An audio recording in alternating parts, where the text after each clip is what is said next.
আওয়ামী লীগ নির্বাচনে যাবে কিনা সে সিদ্ধান্ত তাদের নিজেদেরকেই নিতে হবে। ব্রিটিশ গণমাধ্যম বিবিসিকে দেওয়া এক সাক্ষাৎকারে এই কথা বলেছেন প্রধান উপদেষ্টা অধ্যাপক ইউনূস।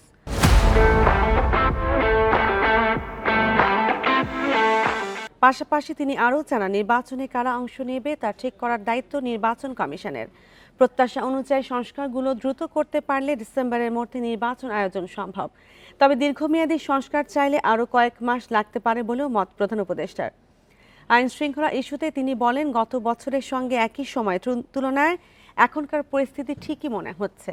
এ সময় দেশে বর্তমানে যা ঘটেছে তা অন্য যে কোনো সময়ের চেয়ে আলাদা নয় বলে মনে করেন অন্তর্বর্তী সরকার প্রধান। আওয়ামী লীগ সদস্যদের জন্য বাংলাদেশ নিরাপদ নয় এমন অভিযোগের বিষয়ে প্রধান উপদেষ্টা বলেন, আইন তার নিজের গতিতেই চলছে।